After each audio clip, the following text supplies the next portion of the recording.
So translation, first of all, what is the translation? It is the process of formation of the proteins. Simply we can say it is the process of formation of the protein, right? So translation refers to the process of polymerization of amino acid to form polypeptide. यहाँ पे amino acids की polymerisation होनी है, सारे amino acid ऐसे chain में जुड़ेंगे, इनके बीच ये पेप्टाइड बॉन्ड्स बनेगी और फिर क्या बन जाएगा? पॉलीपेप्टाइड प्रोटीन्स बन जाने। ठीक है, राइट। सो फिर से आपको रिवाइज करा रही हूँ, बहुत बार करवा दी अदरवाइज, कि this was the nucleus. Nucleus में क्या था? डीएनए। डीएनए से बना एमआरएनए। एमआरएनए आया साइटोप्लाज्म में, डीएनए से इंफॉर्मेशन लेके, डीएनए से कोड लेके कि किस सीक्वेंस में एंड कौन से अमाइनो एसिड पॉलीपेप्टाइड में अटैच होने हैं। ठीक है, किस सीक्वेंस में जो पॉलीपेप्टाइड बननी है, कौन से अमाइनो एसिड अटैच होंगे इसमें, राइट, एंड किस सीक्वेंस में, ये एमआरएनए बताएगा। ठीक है, right. So in this process, amino acids become joined together by peptide bonds. Amino acid के बीच ये पेप्टाइड बॉन्ड्स बन रही हैं, पेप्टाइड बॉन्ड्स बनेगी टू फॉर्म पॉलीपेप्टाइड्स। ठीक है, ये पेप्टाइड बॉन्ड्स होती है ना, एक अमाइनो एसिड के कार्बोक्सिलिक ग्रुप में एंड दूसरे अमाइनो एसिड के अमीन ग्रुप में जो बॉन्ड बनेगी, this is called a peptide bond, right. The formation of peptide bonds require energy. अब पेप्टाइड बॉन्ड बनने के लिए एनर्जी रिक्वायर है। ठीक है, hence the first phase the amino acids are activated, hence in the first phase the amino acids are activated in the presence of the ATP. So protein synthesis में सबसे पहला process कौन सा होगा? Activation of amino acids. Activation of amino acids, amino acid पहले activate होंगे। कैसे activate होंगे देखते हैं हम। In this process, a particular amino acid become activated and linked to the three end of their specific tRNA. पहले तो amino acid activate होगा। ठीक है, कैसे एक्टिवेट होगा देखते हैं। ये फर्स्ट स्टेप है, एक्टिवेशन ऑफ अमाइनो एसिड का फर्स्ट स्टेप है ये। Amino acid plus ATP and enzyme. कौन सा enzyme? Amino acyl tRNA synthetase. ये एंजाइम चाहिए एक्टिवेशन ऑफ अमीनो एसिड्स के लिए। ठीक है, amino acid plus ATP plus enzyme, ये तीनों मिलके क्या बनाते हैं? एएएएमपी एंजाइम कॉम्प्लेक्स। ए क्या है? Amino acid. एएमपी क्या होगा? एटीपी को ब्रेक डाउन करके, राइट, एडेनोसिन मोनोफॉस्फेट बन जाएगा। ठीक है, ये फॉस्फेट तो निकल गई ना। ठीक है, एटीपी क्या होता है? Adenosine triphosphate. Adenosine triphosphate, 3 phosphate bonds होती हैं। ठीक है, तो यहाँ पे 2 फॉस्फेट बॉन्ड्स ये ब्रेक होगी, 2 फॉस्फेट रिलीज हो गए, तो एएमपी रह गया, एडिनोसिन मोनोफॉस्फेट रह गया। ठीक है, एएमपी रह गया, 2 फॉस्फेट निकल गए। ठीक है, ये कॉम्प्लेक्स बन गया एएएएमपी एंजाइम कॉम्प्लेक्स। ठीक है, इसे हमने बोल दिया कि अमीनो एसिड एक्टिवेट हो गया। ठीक है, अब ये एक्टिवेटेड जो अमीनो एसिड है क्या करेगा? एटीपी टीआरएनए के, अपने स्पेसिफिक टीआरएनए के 3 एंड पे अटैच हो जाएगा। ठीक है, राइट, 3 एंड पे अटैच हो जाएगा। The process is called the charging of tRNA. जब एक्टिवेटेड अमीनो एसिड टीआरएनए के 3 एंड पे अटैच हो गया, that is called charging of tRNA और अमीनो एसाइलेशन ऑफ टीआरएनए, या फिर इसे बोलेंगे amino acylation of tRNA, right. ये देखो, ये था complex AA AMP enzyme complex plus tRNA. ठीक है, अभी क्या हुआ? एंजाइम है जो एंजाइम एंड एएमपी है, ये रिलीज हो गए, निकल गए। ठीक है, अब क्या है? अमीनो एसिड एंड टीआरएनए ये बाइंड हो गए आपस में। Amino acid and tRNA bind हो गए, एएमपी एंड इनऑर्गेनिक फॉस्फेट है, दोनों रिलीज हो गए।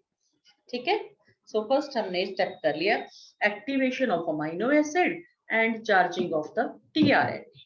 ठीक है, टीआरएनए चार्ज हो गया, मींस टीआरएनए पे एक्टिवेटेड अमीनो एसिड अटैच हो गया। ठीक है, उसके 3 एंड पे, 3 एंड याद रखना आपने पक्का। आगे करते हैं, फिर नेक्स्ट स्टेप है initiation.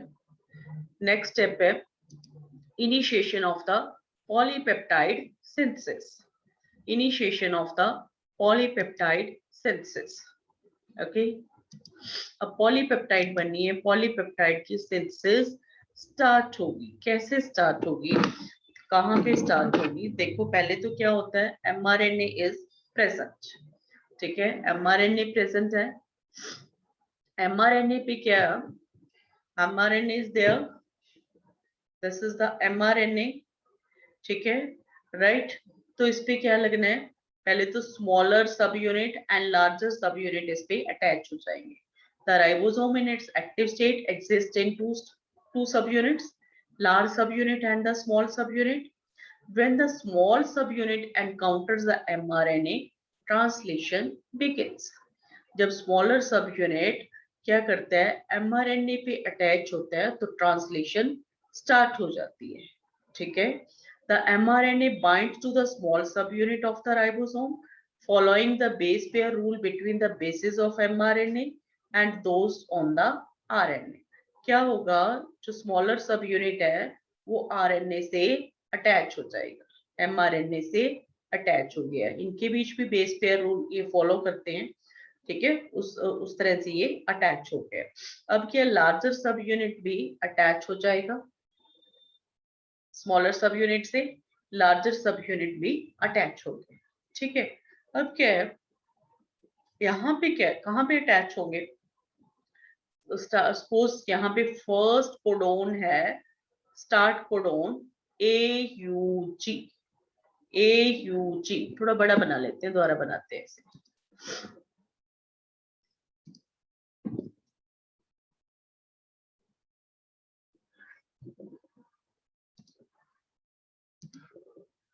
This is the mRNA। ठीक है, इस पे बहुत सारे कोडोन्स पड़े हैं। पहला हम लिख लेते हैं AUG। यहां से क्या होनी है, सिंथेसिस, प्रोटीन सिंथेसिस स्टार्ट होगी।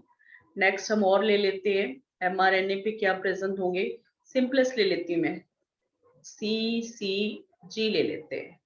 ठीक है, फिर हम ले लेते हैं GCC, ऐसे गैप नहीं होते, जस्ट टू सिंप्लीफाई आपको दिखाने के लिए मैं ये कर रही हूँ। ठीक है, एंड में हम ले लेते हैं UAA। ठीक है, UAA।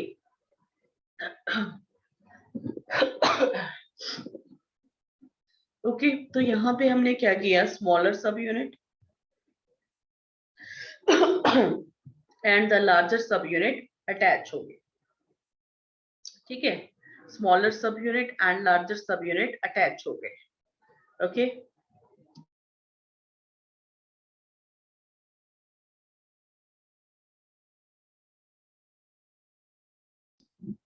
Okay, smaller and larger. तो जो लार्जर सब यूनिट है ना, उस पे दो साइड्स होती हैं, one is the P side, another one is the A side. P side and the A side. ठीक है, दो साइड्स प्रेजेंट है, P sides and A side. P side पे क्या होगा, जो फर्स्ट टीआरएनए है, फर्स्ट टीआरएनए है जिसका एंटीकोडोन इसके अपोजिट है। ए का अपोजिट क्या होगा, T, राइट। U का क्या होगा, A, दिस वन TAC। ठीक है, जिसपे क्या प्रेजेंट होगा, TAC एंटीकोडोन प्रेजेंट होगा, and that will be taking the methionine amino acid. और यहाँ पे इसके क्या लगा होगा, मेथियोनिन। यहाँ पे इसके अटैच होगा मेथियोनिन। ठीक है, ये देखने हैं सारे कोड्स क्योंकि इससे क्वेश्चन बनने हैं। Methionine, this will come at the P side, ये P साइड पे आ जाएगा। ठीक है, यहाँ पे आ गया, ये P साइड पे आ गया। ठीक है, P साइड पे आ गया, A की T से TAGC, इसने इसको रेकॉग्नाइज कर लिया, इनकी बॉन्डिंग होगी। ठीक है, और यहाँ पे क्या है, एक अमीनो एसिड है AUG, स्टार्टिंग वाला। ठीक है, जो पॉलीपेप्टाइड को स्टार्ट करता है। स्टार्ट कोडोन प्रेजेंट है यहाँ पे, ठीक है, and it is carrying the this tRNA is carrying the initiator tRNA बोलते हैं, it is carrying the methionine amino acid, ठीक है। अब देखो नोटिस करो यहाँ पे mRNA में AUG प्रेजेंट था, तो फर्स्ट जो है अपना अमीनो एसिड वो AUG लग रहा है, ठीक है। हम कह सकते हैं mRNA पे जो कोड प्रेजेंट था वही कोड पॉलीपेप्टाइड में अमीनो एसिड का रहेगा, है ना, यही बोला था ना, तो सेम कोड है ना mRNA में एंड अमीनो एसिड का, अमीनो एसिड जो प्रेजेंट है पॉलीपेप्टाइड में। अभी देखो यहाँ पे चलो ये प्रेजेंट है, अब सेकेंड tRNA आएगा, जो सेकेंड tRNA होगा कौन सा आएगा यहाँ पे, जो ये कोडोन है सेकंड साइड पे ए प्लेस पे, तो कोड है CCG, कौन सा tRNA आएगा जिसका एंटी कोडोन है इसका just complementary GGC, anti codon इसका GGC होगा एंड अमीनो एसिड कौन सा होगा इसके पास, इसका opposite just similar to this CCG, amino acid जिसका भी कोड CCG है ना, अभी हम अमीनो एसिड के नेम पे नहीं जा रहे, ठीक है। तो ये आएगा यहाँ पे अटैच हो जाएगा ए साइड पे GGC, ये tRNA है और इसके अमीनो एसिड अटैच है इस कोड वाला CCG, जो भी नाम है इसका, ठीक है, राइट। फिर क्या होगा, इन दोनों की बॉन्डिंग हो जाएगी, पेप्टाइड बॉन्ड बन जाएगी इनमें, ठीक है, पेप्टाइड बॉन्ड बन जानी है। अब ये दो साइड से ये तो फिल होगी, अब क्या करेगा, जो राइबोसोम है ना इस प्लेस से नेक्स्ट प्लेस में जंप कर जाएगा, राइबोसोम यहाँ पे मूव करके, ठीक है, यहाँ पे एक लाइन लिखी हुई है, ribosomes will jump from codon to codon on the mRNA। ये क्वेश्चन आता है आपको कि राइबोसोम जंप करेगा, राइबोसोम आगे मूव करेगा, या फिर mRNA जो होगा खींचा जाएगा, तो राइबोसोम मूव करेगा, ठीक है, राइबोसोम मूव करेगा। तो अभी क्या हुआ देखो, ये आगे चला गया, अब उसकी उस पे पी साइट प्रेजेंट थी, तो पी साइट यहाँ पे आ गई, है ना, पी साइट यहाँ पे आ गई और ए साइट यहाँ पे आ गई, पी साइट यहाँ पे आ गई, ए साइट यहाँ पे आ गई। अभी यहाँ से देखो, मैं आगे जो डायग्राम बनी हुई है उससे दिखाऊंगी, एक बार ड्रॉ करके दिखा रही हूँ मैं आपको, ठीक है, रिवाइज करवाऊंगी ये मैं। पी साइट यहाँ पे आ गई, ए साइट यहाँ पे आ गई, अब क्या यहाँ पे दो अपने क्या बन गए, दो अमीनो एसिड्स पड़े हुए हैं ना, है ना, इनमें पेप्टाइड बॉन्ड बन गई ना, यस मैम। ठीक है। फिर थर्ड tRNA आएगा, थर्ड tRNA कौन सा आएगा जिसका एंटीकोडोन इसका अपोजिट होगा, कौन सा, उसमें एंटीकोडोन क्या लगा होगा CGG, एंड उस पे अमीनो एसिड कौन सा लगा होगा सिमिलर टू दिस GCC, है ना, फिर इनमें बॉन्डिंग हो जानी है, इस तरह फिर से ये आगे चला जाएगा, राइट, और tRNA आएगा, ठीक है, ऐसे इस तरह क्या होगा, ये चलता रहेगा आगे UAA तक, जब तक ये mRNA पे स्टॉप कोडोन नहीं आ जाता। जब स्टॉप कोडोन आ गया, स्टॉप कोडोन पे यहाँ पे एक कोई है, सपोज GCC है और यहाँ पे स्टॉप कोडोन है, यहाँ पे तो tRNA अटैच हो गया and it will not code for any amino acid, तो इसके अगेंस्ट कोई tRNA है ही नहीं है, कोई अमीनो एसिड को ये कोड ही नहीं करता, तो यहाँ पे क्या होना है, प्रोटीन सिंथेसिस स्टॉप हो जाएगी, यहाँ पे क्या होगा, प्रोटीन सिंथेसिस स्टॉप हो जाएगी, ठीक है। एक बार आप दिलजोत में ले रही हूँ, एक मिनट आपका डाउट, लेट मी फिनिश, ठीक है। तो एक बार मैं डायग्राम दिखा दूं आपको,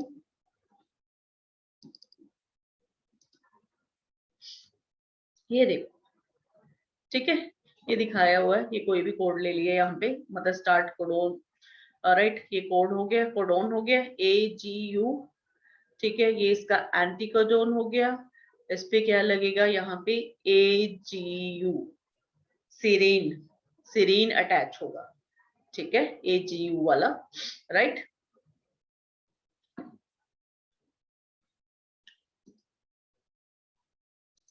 देखो जो tRNA यहाँ पे mRNA बना, ये tRNA है ना, हमने मैथ्योनिन से स्टार्ट किया था, अब ये जैसे यहाँ पे डायग्राम में दिखाया AGU कोडोन है, और यहाँ पे एंटी कोडोन tRNA पे कौन सा होगा, कौन सा tRNA अटैच होगा, जिसका कि एंटीकोडोन, जिसकी एंटीकोडोन साइट पे ये वाले नाइट्रोजिनस बेस लगे हुए हैं, ये वाले कोड लगा हुआ, ये वाला यूसीए, इसे एंटीकोडोन बोल दिया। ठीक है, इसका कोडोन का ऑपोजिट एंटीकोडोन यूसीए। ठीक है, राइट, ऐसे करते करते एंड यहाँ पे पहुंच गया यूसीए एयूजी, ये मैंने दिखा ही दिया आपको है ना करके, कोई भी कोड हो सकता है। देन हम देखते हैं एलोंगेशन। एलोंगेशन, ये देखो एलोंगेशन mRNA है, इस पे कितने सारे कोड पड़े हुए हैं ये। ठीक है, इस पे ये देखो tRNA आके अटैच हो रहे हैं, कितनी बड़ी ये चेन बन गई है, ग्रोइंग पॉलीपेप्टाइड चेन, ये सारे अमाइनो एसिड लगे हैं, glycine, leucine, tyrosine, serine etcetera, है ना। ठीक है, नया tRNA आ रहा है यहाँ पे। सो अपने ये याद रखना है, जो फर्स्ट tRNA आएगा that will come at the P site. First tRNA P site पे आएगा, बाकी जो सारे आने हैं ए साइट पे आने। देखो फर्स्ट आया था पी साइट पे है ना, पी ए। अब ये दो ही साइट्स थी, ये फिल होगी। ठीक है, फिर ये राइबोसोम आगे मूव कर गया, आगे मूव कर गया, आगे मूव कर गया, है ना, राइट, क्योंकि कोडोन्स यहाँ वाले तो फिल हो गए, आगे वालों को भी तो की भी ट्रांसलेशन करनी है, तो ये ए वाला वो पी बन जाएगा। ठीक है, ये वाली एम्प्टी रहेगी, ए वाली। सो नया tRNA ए पे ही अटैच होना है। जो फर्स्ट था पी पे आया, सेकंड था ए पे आया, थर्ड भी ए पे आएगा, फोर्थ भी ए पे आएगा, क्योंकि ऑलवेज जब राइबोसोम्स आगे मूव करेंगे तो ए साइट ही वेकेंट होती है। ठीक है, ए साइट वेकेंट होगी, तो बाकी सारे tRNA वो कहाँ पे आएंगे, ए साइट पे आने हैं, ये याद रखना है आपने। ठीक, तो राइट, जब फिर आगे अपना स्टॉप कोडोन आ गया, देन क्या होगा, स्टॉप कोडोन आ गया। स्टॉप कोडोन किसी भी tRNA के लिए फिर क्या कोड नहीं करेगा, किसी भी अमीनो एसिड के लिए, तो वहां पे कोई भी tRNA नहीं आएगा। And at the end a release factor binds to the stop codon terminating translation। ठीक है, एक रिलीज फैक्टर क्या करेगा, स्टॉप कोडोन पे बाइंड कर जाएगा, टर्मिनेटिंग ट्रांसलेशन, ट्रांसलेशन खत्म हो जाएगी, स्टॉप हो जाएगी, and releasing the complete polypeptide from ribosomes. So polypeptide जो बन गई है राइबोसोम से सेपरेट हो जाएगी, एंड राइबोसोम सब यूनिट्स भी सेपरेट हो जाएंगे। ठीक है,